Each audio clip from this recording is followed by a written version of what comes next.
좋으신 아버지, 오늘 이렇게 힘든 하루 보내고 사랑하는 자들과 함께 이렇게 모였습니다. 아버지, 우리의 마음을 활짝 열게 해 주시옵소서.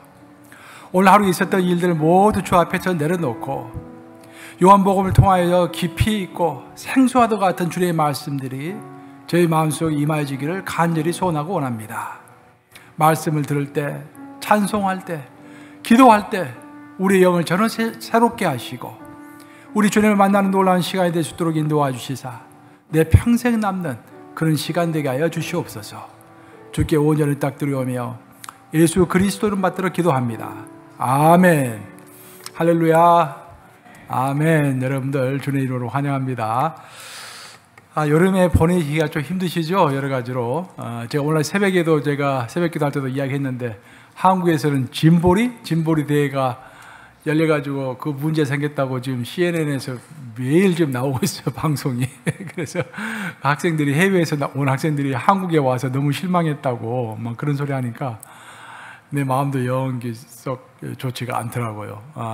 그래서 한국 여기보다 훨씬 더 더운가 봐요. 지금 말 들어보니까 덥고 태풍도 몰아치고 그런가 봐요. 그래서 한국을 위해서도 좀 기도 좀 해야겠습니다. 저희들이 오늘 이렇게 마치고 나서 오늘 요한복음을 이제 우리 함께 살펴보는데요. 벌써 요한복음 벌써 6번째 시간입니다. 시작한 지 엊그제 같은데 6번째 요한복음을 시작하는데, 요한복음은 제가 일전에 말씀드린 것처럼 저 개인적으로 굉장히 은혜를 받았던 책입니다. 요한복음을 공부하면서 한 절 한 절 이렇게 공부하면서 새롭게 제가 예수님을 영접하게 되고 다시 한번 태어나는 그런 경험을 했던 책입니다. 그래서 저에게는 각별한 책인데요, 저뿐만 아니라 많은 사람들에게 요한복음은 전혀 새로운 깊이를 줬던 책이라고 할 수 있겠습니다. 우리가 보통 이야기를 할 때 깊이가 있다, 저 사람은 깊이가 있다, 깊이가 없다, 그런 이야기를 좀 하지 않습니까? 요한복음이 바로 그런 책이라고 볼 수 있어요. 좀 깊이, 우리로 하여금 깊이 있는 사람으로 만들어주는 책이다. 그럼 요한복음이 왜 깊이가 있는 책일까? 요한복음은요, 다른 책들과는 너무도 다르게 예수님이 곧 하나님이다라고 하는 신성에 대해서 아주 후련하게 이야기하고 있기 때문입니다. 그러다 보니까 요한복음은 논쟁이 많은 책이에요. 우리 기독교인들에게는 좋은 책이지만 다른 종교에서는 도저히 받아들일 수 없는 책입니다. 특별히 모슬렘들은 요한복음을 받아들이질 않습니다. 더더욱이 모슬렘들은 예수 그리스도를 인정해요. 예수 그리스도가 선지자, 위대한 선지자라는 것은 인정합니다. 근데 예수 그리스도가 하나님이다라는 것은 도저히 인정할 수 없다라는 것이죠. 근데 요한복음은 그 어느 복음서, 그 어느 책에 비해서 내가 곧 하나님이다 하는 것을 너무도 잘 드러내고 있기 때문입니다. 요한복음은 그렇게 보면 예수님이 하나님이다라는 것을 밝힘으로 인해서 예수님을 통해서 우리가 미래에 일어날 종말을 보게 하는 책이다라는 것도 굉장히 중요합니다. 즉 종말론에 대해서 명확하게 이야기하고 있는 책이 요한복음이라고 할 수 있겠습니다. 종말론이 뭡니까, 여러분? 이 세계가 망하고 새하늘과 새 땅이 된다라는 것이 종말론이에요. 그 종말론을 이제 이야기하는데, 요한복음에서는 특별히 신이신 예수님께서 이 땅에 오셔서 십자가에서 죽은 다음에 3일 후에 부활하셨다라는 것을 이야기하거든요. 여기서 이게 굉장히 중요한 게, 그 신이 이 땅에 오셔가지고 죽었다가 다시 3일 만에 살아나셨다는데, 그 산 모습이 죽었던 예수가 살아난 거예요. 그러니까 전혀 새로운 예수가 태어난 게 아니라, 전혀 새로운 예수가 나타난 게 아니라 죽었던 예수가 다시 부활을 한 것입니다. 그래서 예수님께서 부활하셨을 때 예수님이 손이 못이 바뀌었지 않습니까? 십자가에서 못이 바뀌었는데 그 못이 바뀐 장면도 나오죠. 그런 것들을 이렇게 왜 이제 그게 중요하냐면은 우리도 똑같습니다. 예수님처럼 앞으로 이제 부활을 하고 새하늘과 새 땅에서 살 건데, 우리가 부활할 때는 전혀 새로운 모습으로 태어나는 게 아니에요. 지금 이 모습을 어느 정도 가진 상태에서 새로운 모습을 받게 되는 것입니다. 기억도 이 땅에서의 기억이 완전히 없어지는 것이 아니라 이 땅에서의 기억이 남아있는 상태에서 새로운 몸을 잊게 되는 거예요. 그런 종말론을 이제 요한복음을 쭉 읽어보면 우리가 알 수 있는 것이죠. 믿음, 소망, 사랑은 영원하다라고 했을 때, 믿음, 사랑, 소망은 영원하다라고 했을 때 그 영원이라는 말은요, 영것까지 간다 그런 말이에요. 그러니까 여기서 우리가 쌓은 믿음이 있을 거 아니에요? 여기서 우리가 쌓은 소망이 있을 거 아니에요? 우리가 여기서 쌓은 믿음, 소망, 사랑이 있을 거 아니에요? 여기서 다른 사람을 사랑했던 것, 믿음 가운데서 생활했던 것, 그것이 그냥 없어지고 전혀 새롭게 시작하는 것이 아니라 여기 있는 것도 그대로 가지고 가는 거예요. 예수님이 부활하셨을 때 옛날 그 모습을 그대로 가지고서 부활하셨던 것처럼 우리 또한 앞으로의 모습이, 부활의 모습이, 또 종말의 모습이 똑같은 모습일 것이다 라는 것들을 이제 예수의 부활을 보면서 이제 알게 되는데요. 이런 모든 내용들, 그러니까 종말에 관한 것, 예수의 신성에 관한 것, 그런 것들을 가장 잘 설명하고 있는 책이 요한복음이다라는 것을 먼저 여러분들이 좀 알아두셔야 할 것 같습니다. 자, 요한복음을 보시면은 요한 문헌은 신학의 최고봉이다라고 제가 써놨는데, 요한 문헌이 뭐냐면은 요한이 쓴 책들을 요한 문헌이라고 하는 거예요. 요한은 요한복음도 적었고, 요한 1서도 적었고, 요한 2서, 요한 3서, 요한 계시록 이 5권의 책을 썼죠. 이것을 묶어가지고 요한 문서라고 하는 것입니다. 근데 요한의 문서 중에서 5권의 책 중에서 최고봉이 뭐냐라고 하면은 요한복음이겠죠. 저 개인적으로는 요한 1서를 제일 좋아하는데, 하여튼 요한복음하고 요한복음이 이제 요한이 쓴 문서 중에서는 최고봉이라고 했을 때, 바울이 쓴 문서 중에서 최고봉은 로마서입니다. 그래서 여러분들 책을 읽을 때 로마서하고 요한복음 2권을 마스터하시면은 이 2권의 책으로서 성경의 모든 핵심적인 계시를 다 개관하게 되는 것입니다. 그래서 신약 성경 27권 중에서 가장 중요한 책 2권을 꼽아라, 꼭 반드시 읽어야 할 책 2권을 꼽아라 한다면은 요한복음과 로마서가 되겠습니다. 요한복음은 가장 이해하기 쉬운 복음서이면서도 가장 어려운 복음서입니다. 이게 무슨 말일까?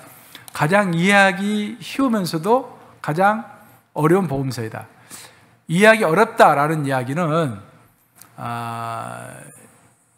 단순한 단어와 구문을 반복하고 있기 때문에 읽기가 쉽습니다. 요한복음은 그 문체가요, 단략하게, 길게 쓰지 않고 딱딱 나누어서 간단하게 쓰고 있습니다. 그래서 읽기가 좀 쉬워요. 그 단어도 그렇게 어려운 단어는 쓰지 않습니다. 특별한 단어들은 쓰죠. 특별한 단어를 쓰는데 보편적으로 어려운 단어들은 쓰지 않고, 또 같은 말을 계속해서 반복해서 하는 경향이 있습니다. 그래서 그런 측면에서 보면은 요한복음은 읽기가 좀 쉬운 책이에요.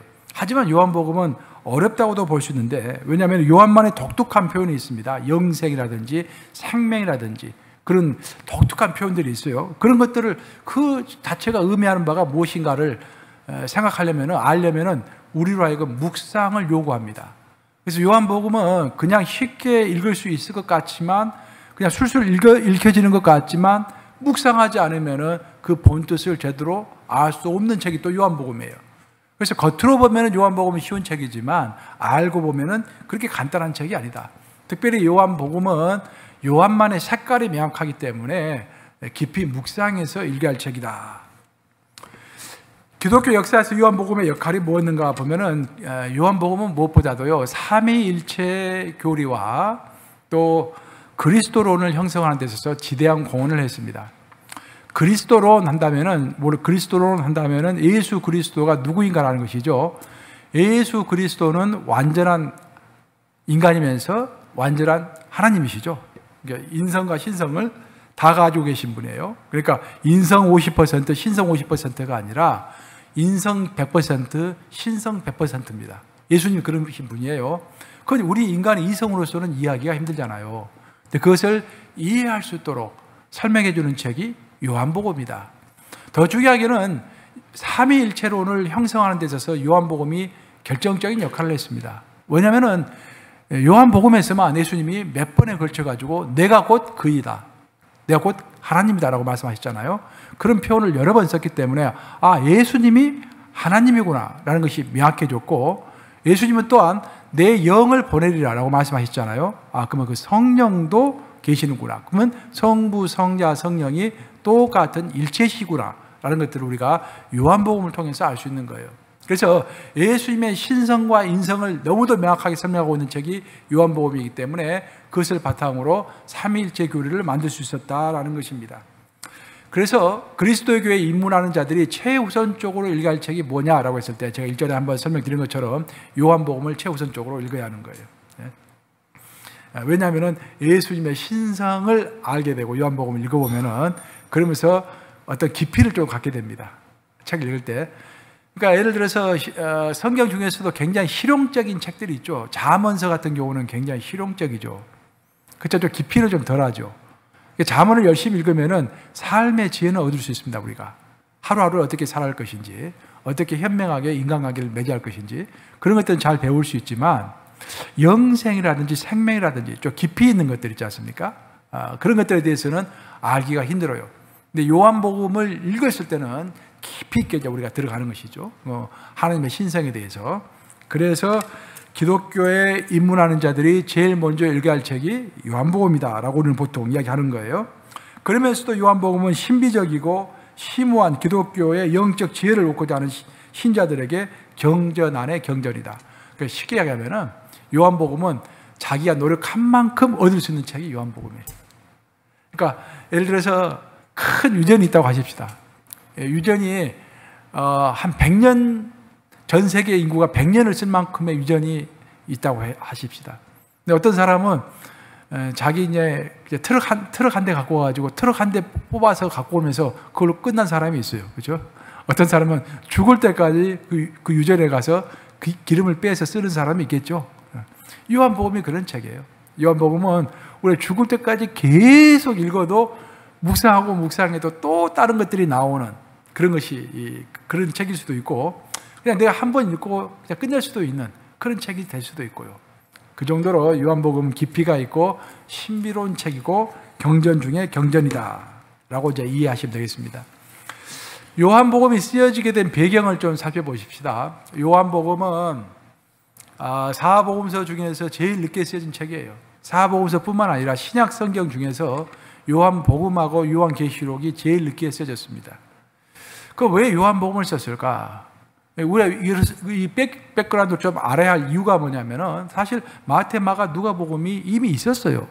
그러니까 요한복음이 없어도 괜찮을 것 같은데 요한이 뒤늦게 요한복음을 꼭 써야겠구나라고 요한복음을 쓴 것입니다. 성령께서 그렇게 이끌어 주신 것이죠.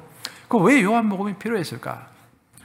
첫째 이제 배경을 보시면은 그 당시 상황을 보시면은 유대인들과의 적자 논쟁이 있었습니다.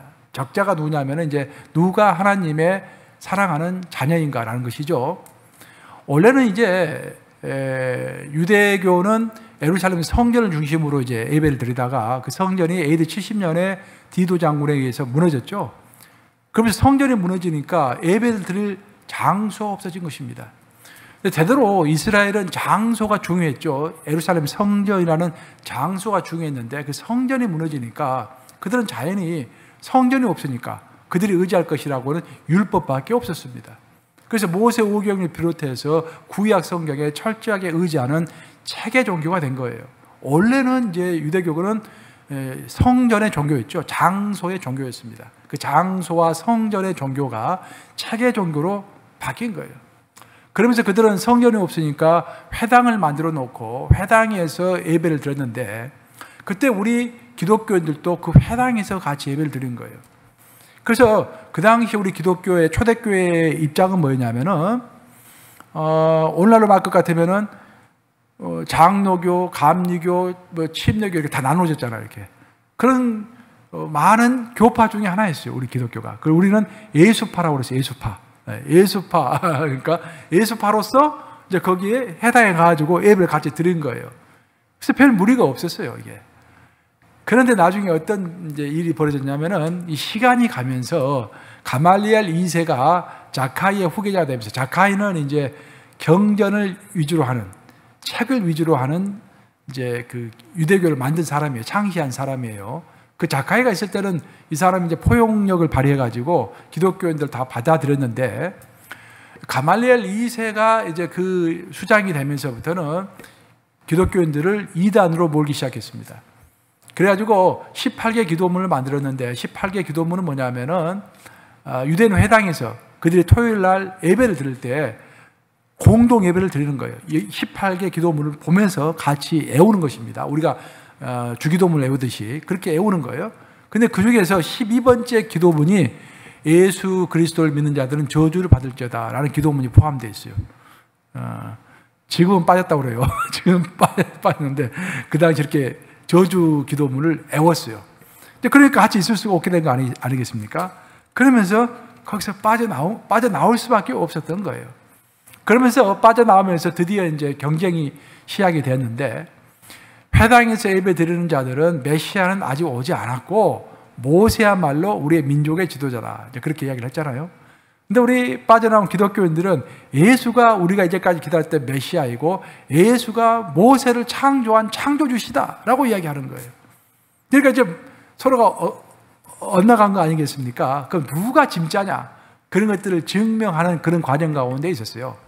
그런 과정 가운데서 마태, 마가, 누가복음을 가지고는 예수님의 권위를 명확하게 드러내기가 쉽지가 않았던 것입니다. 예수님이 곧 메시아이고 예수님이 곧 하나님 그 자체이시다라는 것을 명확히 말을 해줘야 경쟁에서 이길 수 있을 거 아니에요. 근데 마태, 마가, 누가는 그렇게까지 나가지는 않거든요. 마태, 마가, 누가는 실용적인 역사적인 사건을 많이 이야기하지만 예수님의 신성과 예수님의 그 능력에 대해서, 그 신의 능력에 대해서 말을 많이 하지 않고 있거든요. 그래서 안 되겠다, 예수는 곧 신이다라는 것을 명확하게 밝혀야겠다라고 해서 쓴 책이 요한복음이다라는 거예요. 그 시대적 배경 하에서 성령께서도 그렇게 인도해 주셨겠죠. 또 한 가지 이제 그 사건은 뭐냐면은, 그 당시에 이제 초대교회 시대를 쭉 지나면서 사도 바울이 전도를 열심히 하고 또 11사도들이 전도를 열심히 해가지고 복음이 많이 퍼졌습니다. 그 이방인들에게까지 복음이 많이 퍼진 거예요.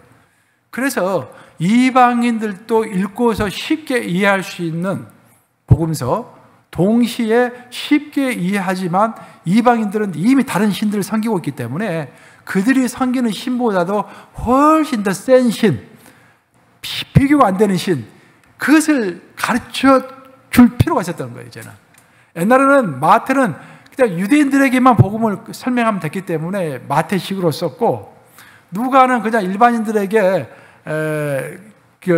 알고자 하는 철학자들, 어떤 철학적인 사고방식을 많이 가진 사람들, 헬라 사람들을 위주로 책을 쓰면 됐기 때문에 그 정도로 썼는데, 요한에 이르러서는 이미 이방인들이 굉장히 많이 예수님을 믿게 됐어요. 이렇게까지 많이 믿게 될 것이라고는 생각을 못했죠. 근데 복음이 폭발적으로 퍼져나가면서 많은 사람이 예수를 믿게 됐는데, 그들의 의문점은 항상 뭐였냐면은, 자기 고향에 가면은, 자기 고향은 이미 이방신들을 섬기고 있는 거예요. 이방신들 다 능력이 있잖아요. 근데 그 이방신들과 내가 믿는 예수는 어떤 차이가 있는가, 그런 것들을 궁금하게 생각했다는 것입니다. 그래서 예수의 그 본질, 아이덴티티, 정체성이라고 그러죠. 예수는 어떤 분이신가, 예수의 능력이 어떤 분이시고, 또 예수를 가장 보편적으로 알아듣기 쉽게 설명할 수 있는 말이 무엇일까, 그런 것을 생각하면서 쓴 책이 바로 요한복음이다라는 것입니다. 그래서 태초에 말씀이 계시니라, 그 말씀을 이제 로고스라고 이야기하잖아요. 로고스. 근데 로고스라는 말은요, 우리가 성경에서 그냥 그 말씀으로 이해를 하는데 원래 철학적 용어입니다. 헬라 철학의 용어예요. 로고스는 모든 만물의 근본을 로고스라고 하는 거예요. 그러니까 태초에 로고스가 계셨느니라, 그게 가장 정확한 번역이에요. 사실 태초에 말씀이 계셨느니라는 번역은 좀 약간의 무리가 있습니다. 그것보다는 오히려 태초에 로고스가 있었느니라라고 번역한 다음에 로고스가 뭔지를 이제 목사님이 성도들에게 설명을 해주는 게 훨씬 더 나을 것 같아요, 제 생각에는. 왜냐하면은 로고스라는 것은 모든 것의 기초이고 모든 것의 근본이다라는 거예요. 그 근본이 없으면은 세상에 존재할 수 없는 것, 그것을 로고스라고 하는 거예요. 그래서 그것을 요한복음은 로고스라는 단어를 뽑아서 예수를 시작하는 것으로부터 이제 요한복음을 시작하고 있지 않습니까? 그래서 요한복음 이런 배경하에서 쓰여지게 됐다, 이제 그런 말입니다. 중간에 이제 내가 그 요한계시록 이야기가 나와서 이걸 좀 집어넣어놨어요. 신약 성경에 보면 3대 예언서라고 보통 이야기하는데, 주님이 감난산에서 설교하신 내용이 있습니다. 말세에 어떤 일이 벌어질 것인지를 상당히 길게 설명하고 계세요. 그리고 이제 요한계시록이 가장 본격적으로 이제 예언서이고요. 또 데살로니가 후서 2장을 보면은 우리가 들림받는 랩처라고 하죠. 마지막 시대에 우리가 들림을 받게 될 거예요, 하늘로. 이제 그 들림받는 내용에 대해서 또 예수님이 공중 재림하시고 죽었던 자들의 무대 밀려가지고 부활하고 살아있는 자들은 그 산채로 들림을 당하고 그런 내용들이 데살로니가 후서에 나옵니다. 이걸 3대 예언서라고 하는데 이 3대 예언서의 핵심이 뭘까? 3대 예언서의 핵심은 때는 아무도 모른다는 것입니다. 그 말세가 어느 때인지는 아무도 모른다는 거예요. 그래서 함부로 때를 계산하거나 말하지 말라라는 것이 이제 첫 번째 교훈이고요. 더 중요하게는 언제 마지막이 올지 모르니까 항상 깨어서 오늘이 마지막인 것처럼 살아가라라는 것입니다. 아셨죠? 그런 것을 이제 신약 성경에 나와 있는 예언서들 쭉 읽어보면은 그런 내용들을 이야기하고 있다는 것도 여러분들 좀 알아두기 필요할 것 같아서 요한계시록이 나와서 제가 좀 집어넣었습니다. 자, 요한복음을 설교하고 가르치면은 신구약의 핵심을 아주 단순하고 쉽게 이해시킬 수가 있습니다. 그래서 선교사님들이 가장 많이 활용하는 책 중에 하나가 요한복음이다라는 것입니다. 자, 요한복음을 본격적으로 공간복음과 이제 요한복음을 좀 더 비교를 해보면은 마테마가 누가는 이제 인간이신 예수님을 이제 인간이신 하나님을 이제 설명하고 있죠. 그러니까 하나님이 인간으로 오셨다라는 것을 강조해서 설명합니다. 근데 요한복음은 인간이신 예수는 곧 하나님이셨다. 그 하나님의 방점을 둬서 설명하고 있는 책이라고 할 수 있겠습니다. 관점으로 보면은 공간복음은 역사적 사실, 역사적으로 실제로 일어났던 사실에 치중해가지고 설명을 하고 있어요. 근데 요한복음은 의미에 치중을 합니다. 의미. 그러니까 왜 예를 들어서 가나의 혼인잔치에서 물이 포도주가 됐잖아요. 그러면은 이제 마테마가 누가복음에서는 물론 그 마테마가 누가복음에서는 가나의 혼인잔치 비유가 그 기적이 나타나지는 않죠. 언급이 안 돼 있는데 그 사건이 벌어졌다라는 그 사실 자체를 강조해서 쓰고 있어요. 마테마가 누가는. 근데 요한복음은 왜 그런 사건이 벌어졌는지를 계속해서 우리로 하여금 생각하게 하고 묵상하게 하는 책이 요한복음이다라는 거예요. 요한복음은 예수님께서 기적을 행하실 때도 그냥 기적을 행하시는 것이 아니라 그 기적을 통해서 예수님이 곧 창조주이시고 하나님이시다라는 것을 가르쳐주기 위하여 기적을 행하셨다라는 것을 계속해서 강조하고 있습니다. 그래서 요한복음에서 나타나는 기적을 우리는 기적과 이사라고 하지 않고 표적이라고 하는 거예요. 표적. 표적은 손가락으로 예를 들어서 이 손가락이 달을 가리키면은 여러분들은 손가락을 봐야겠습니까? 내 손가락을 봐야겠습니까? 아니면 달을 봐야겠습니까? 달을 봐야겠죠, 달을. 그렇죠? 그것처럼 만약에 우리가 가나의 혼인잔치가 있었으면은 가나의 혼인잔치만 볼 게 아니라 가나의 혼인잔치를 일으키신 예수님은 어떤 분이신가? 라는 것을 항상 생각해야 한다. 이 말이죠. 그래서 생각할 수 있도록 설명해 주면서 성도들을 이끌어주는 책이 바로 요한복음이라는 거예요. 독자적 자료는 제가 1절에 설명드렸기 때문에 간단하게 설명하겠습니다. 마테마가 누가는 서로가 서로의 책을 이렇게 인용해가지고 많이 보면서 이렇게 좀 베끼면서 이렇게 쓴 책들이에요.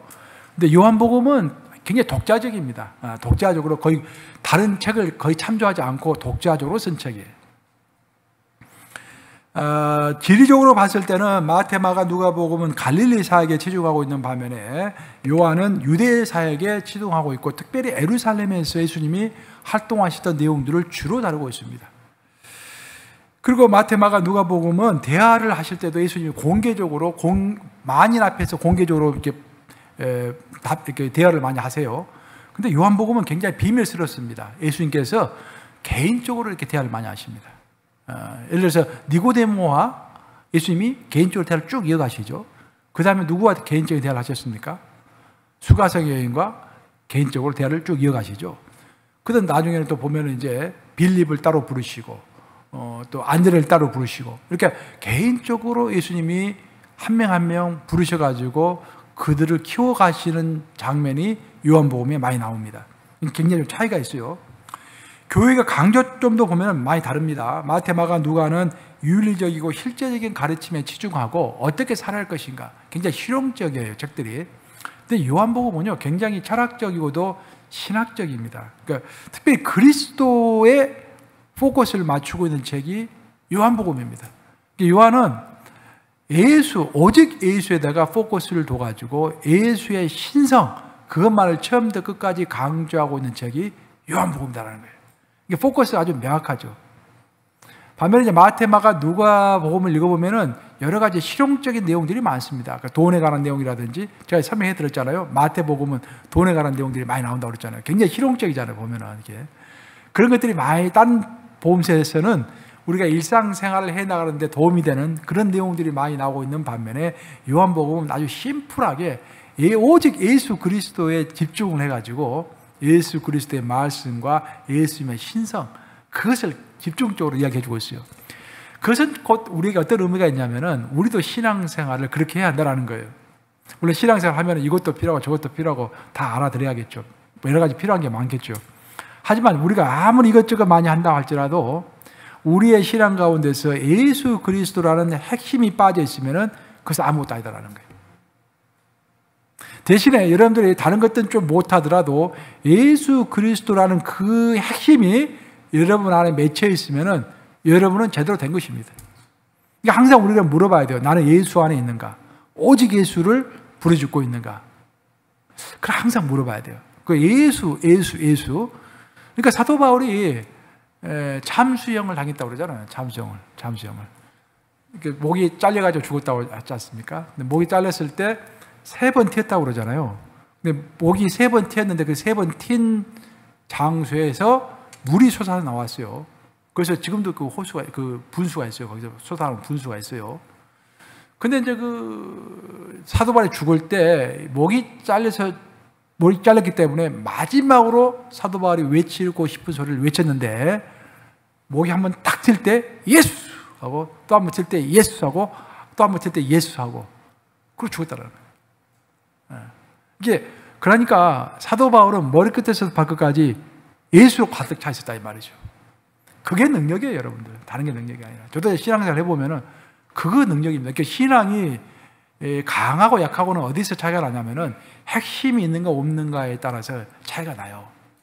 그러니까 우리도 돋보기라는 거 있지 않습니까? 열을 받으면은 돋보기를 딱 내비치면은 열을 흡수해가지고 집중하잖아요. 집중하면은 종이도 태우고 뭐 철도 태우고 그렇지 않습니까?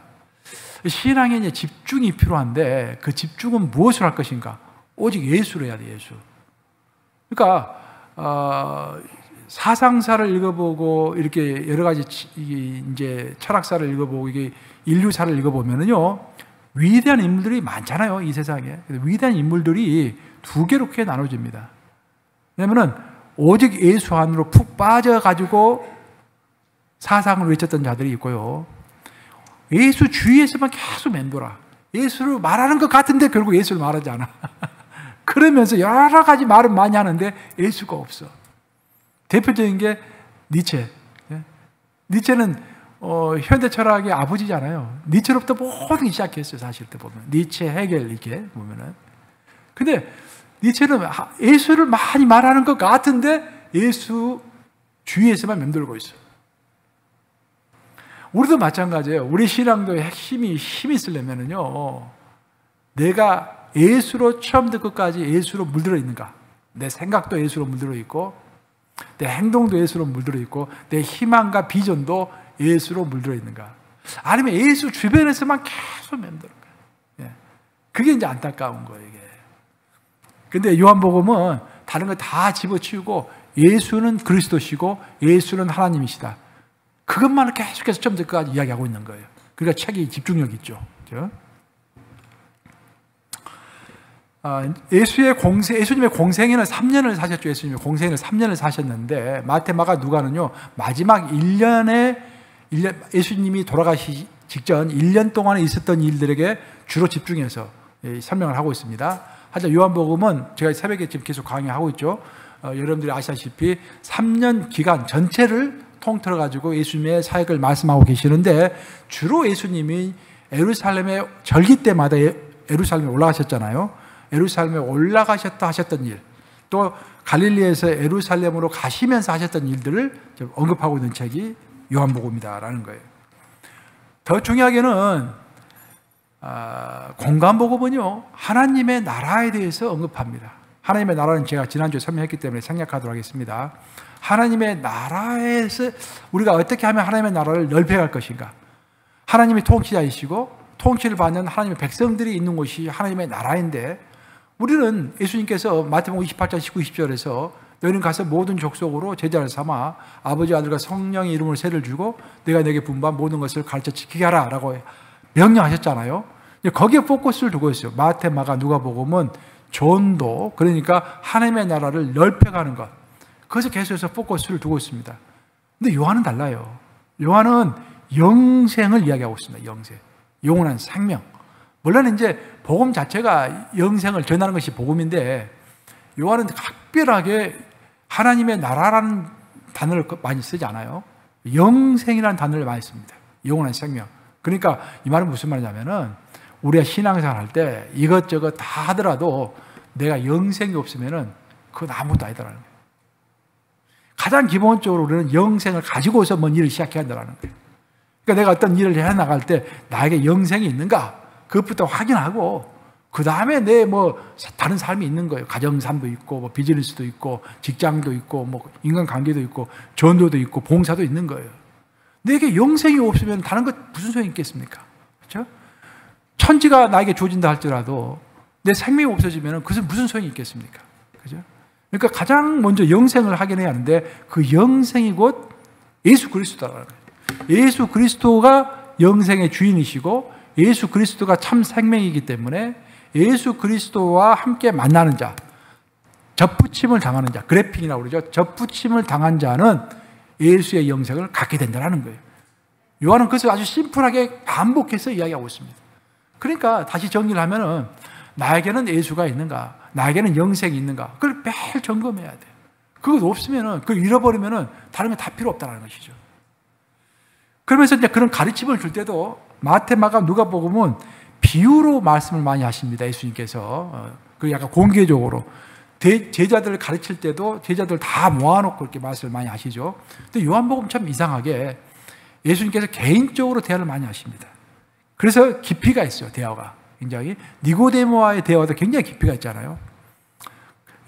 수가성의 여인과도 대화할 때 그 대화의 깊이가 있지 않습니까?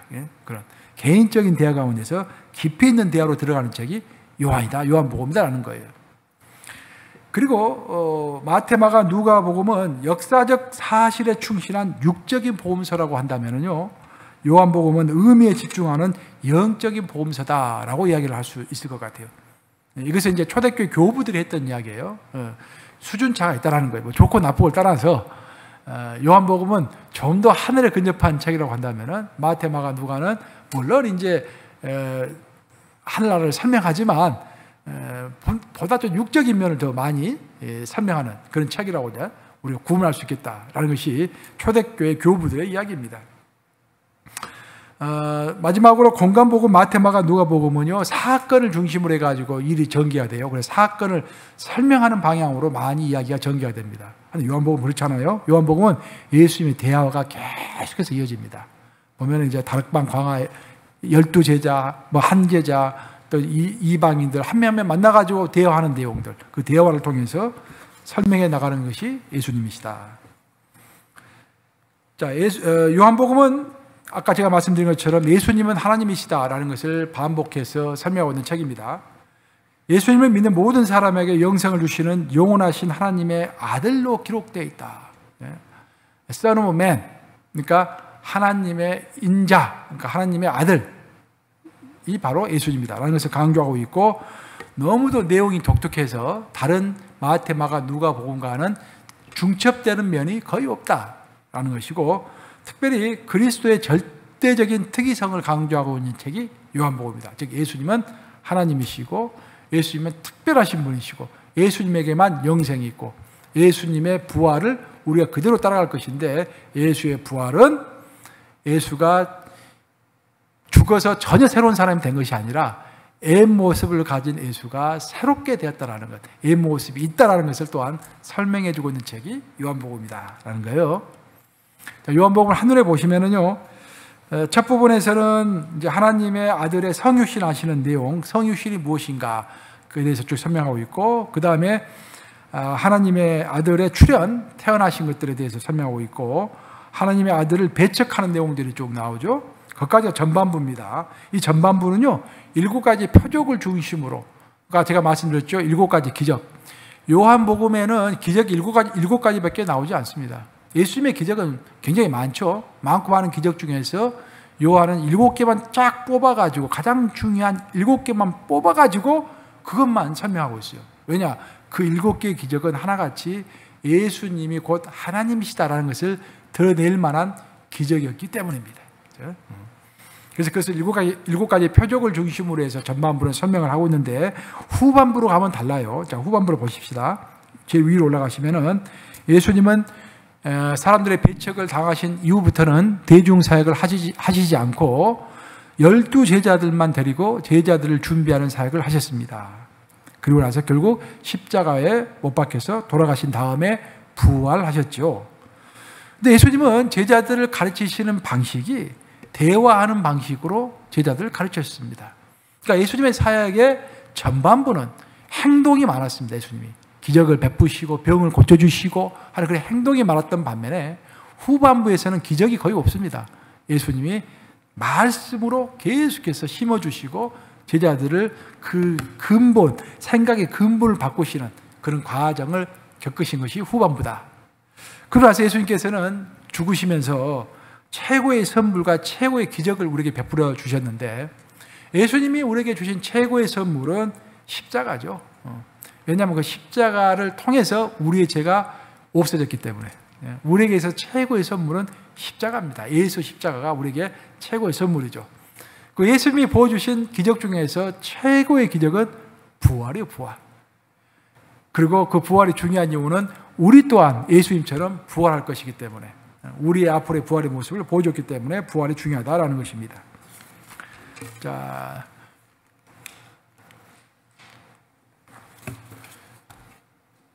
요한복음을 보면은요, 예수님께서는 7가지 기적을 행하시고 동시에 7가지 주장을 하셨습니다. 그 7가지 주장은 I am 이라고 시작하는데, 나는 뭐뭇이다 라는 것이에요. 근데 7가지가 하나같이 나는 하나님이다라고 선포하시는 거예요. 첫 번째로 예수께서 말씀하신 것은 나는 생명의 떡이다. 그러니까 떡은 먹으면 그냥 배고프죠. 좀 있으면 배고프죠. 근데 생명의 떡은 한 번 먹으면 배고프지 않는, 영원히 우리에게 충만감을 주는 그런 생명의 떡이다 말씀하셨고, 두 번째는 세상의 빛이다 라고 말씀하셨고, 나는 양의 문이다 라고 말씀하셨고, 나는 선한 목자다, 나는 부활이요 생명이다, 나는 길이요 진리요 생명이다, 나는 참 포도나무다. 전부 다 예수님의 신성을 이야기하고 있는 말씀입니다. 그래서 요한복음을 여러분들이 이제 기억하실 때는 요한복음에는 7가지 기적과 7가지 선언이 나온다, 선포가 나온다. 그건 여러분들이 기억하셔야 할 것 같아요. 자, 예수님의 신성이 결정적으로 드러나는 그런 구절들을 한번 같이 살펴보겠습니다. 자, 요한복음 1장 1절 함께 있습니다. 여러분 같이 읽습니다. 시작. 태초에 말씀이 계시니라. 이 말씀이 하나님과 함께 계셨으니 이 말씀은 곧 하나님이시니라. 태초의 말씀, 태초에 로고스가 있었다라는 거예요. 근데 그 로고스가 곧 누구다? 예수님이었고, 그 예수님이 곧 하나님이시다. 그죠? 아주 명확하죠? 두 번째, 요한복음 8장 58절 읽습니다. 시작. 예수께서 이르시되 진실로 진실로 너에게 이르노니 아브라함이 나기 전부터 내가 있느니라 하시니. 아브라함은 이스라엘 민족의 조상이죠. 그래서 자기들이 가장 숭배하는 사람입니다. 근데 예수님께서는 유대인들에게 너희가 숭배한 너희의 최고의 조상 아브라함이 태어나기도 전부터 내가 있었느니라. 곧 내가 아브라함을 창조했다. 그런 말씀이거든요. 그래서 예수님의 신성을 드러내는 말씀입니다. 이 말을 듣고서 유대인들이 이건 아니다 하면서 돌을 들어가지고 예수님을 치려고 했죠. 그래서 예수님께서 성전을 피하시는 내용이 오늘 아침 제가 설교했던 내용이에요. 이거. 자, 요한복음 10장 30절 같이 읽습니다. 시작. 나와 아버지는 하나이라 하신대. 너무 놀라운 말씀이죠. 나와 아버지는 하나이다.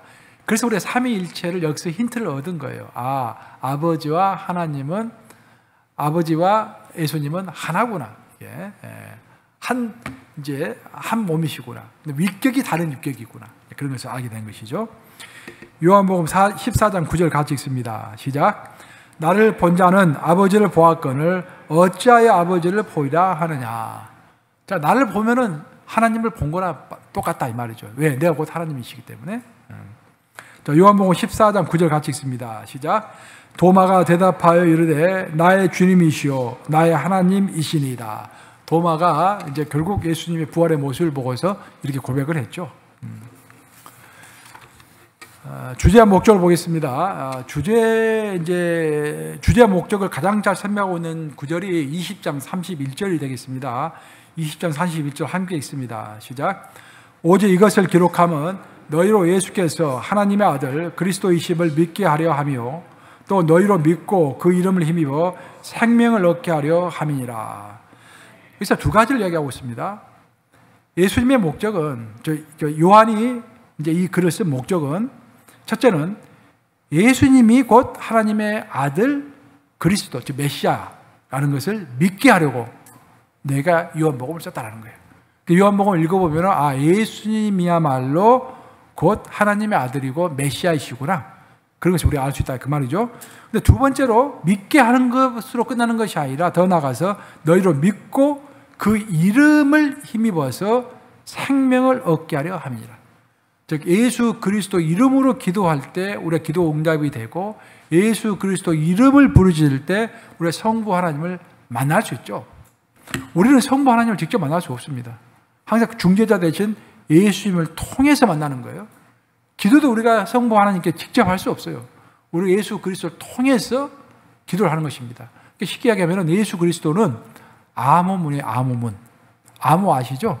그래서 암호해야 문을 열어주지 않습니까? 암호를 딱 부르짖어야 문을 열어주잖아요. 우리 암호는 뭐다? 예수 그리스도. 예수 그리스도를 이름 불러야 우리 하나님 문을 열어주시는 거예요. 그렇죠? 그런 것들을 이제 명확하게 설명하고 있죠. 또 요한복음은 예수 그리스도에 대한 믿음과 배척이라는 두 가지 반응을 강조합니다. 이것은 사실 요한복음뿐만 아니라 마태, 마가, 누가도 마찬가지인데 특별히 요한은 이제 예수님을 믿는 자들과 예수님을 배척하는 자들을 딱 많이 가르죠. 요한복음의 특징 중에 하나는 뭐냐면요, 이분법을 많이 쓰고 있습니다. 그러니까 빛과 어둠, 성공과 실패 그런 식으로. 왜냐하면 이분법이 인간으로 하여금 이해하기에 가장 쉬운 방법이잖아요. 뭘 이해하려고 할 때 이 좋고 나쁜 것 간단하잖아요. 중간에 좋을 수도 있고 나쁠 수도 있고 그럼 좀 우리가 복잡하잖아요. 근데 좋다 나쁘다 이렇게 하면은 심플하기 때문에 그런 식으로 요한복음을 읽어보면은 예수님을 옹호하는 사람과 예수님을 반대하는 사람들 이게 아주 명확하게 드러납니다. 그런데 예수님을 옹호하고 믿고 따르는 사람들에게는 영생이 주어지는 반면에 예수님을 배척하는 사람들에게는 저주가 있다라는 것을 또한 명확하게 이야기하고 있습니다. 요한복음에는 중간이 없습니다. 믿으면 믿고 말면 말고, 믿으면은 영생을 얻는 것이고 믿지 않으면은 저주를 받는 것이고 그 중간이 없다라는 거예요.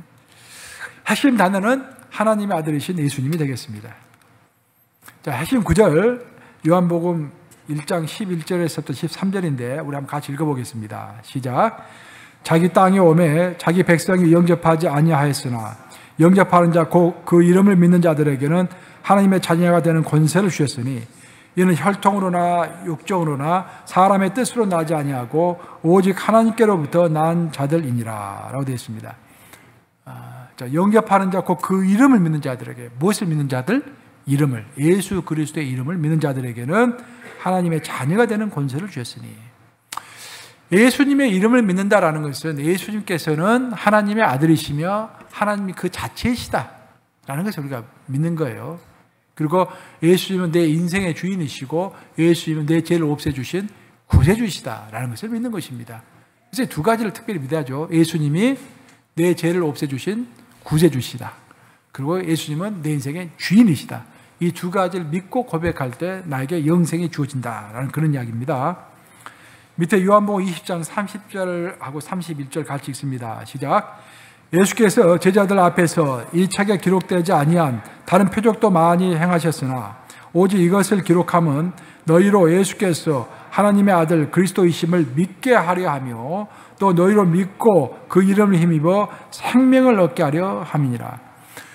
요한의 목적은 우리가 믿어서, 예수를 믿어서 영생을 얻게 하는 것, 즉 생명을 얻게 하는 것이 목적이다라고 명확하게 이야기하고 있습니다. 그것이 우리 모두의 제1 목적이 돼야 돼요. 우리 인생을 살아갈 때 나에게 꼭 필요한 것은 예수를 믿고 영생을 얻는 것이다. 그것부터 점검이 항상 돼야 한다. 그런 말. 내가 진짜 영생이 있는가? 핵심 장은 3장이죠. 우리가 익히 알고 있는 요한복음 3장 16절 같이 읽습니다. 시작. 하나님이 세상을 이처럼 사랑하사 독생자를 주셨으니 이는 그를 믿는 자마다 멸망하지 않고 영생을 얻게 하려 하심이라. 너무도 이제 명확한 구절이죠. 이처럼 사랑하사. 먼저 하나님이 우리를 사랑하신 것이죠. 우리가 하나님을 사랑한 것이 아니라 하나님이 우리를 먼저 이처럼 너무도 사랑하시다. 그 말이죠. 하나님이 먼저 우리를 너무도 사랑하셔가지고 가장 아끼시는 독생자를 우리를 위해 주셨고, 그 독생자가 내가 져야 할 형벌을 대신 받아주심으로 내가 멸망하지 않고 영원한 영생을 얻게 되었다라는 것. 복음이죠. 그 복음을 명확하게 설명하고 있습니다. 그래서 구원은 하나님의 선물이고 오직 믿음을 통해서만 구원을 얻을 수 있다는 것을 요한복음 3장 16절은 아주 명확하게 이야기하고 있는 거예요.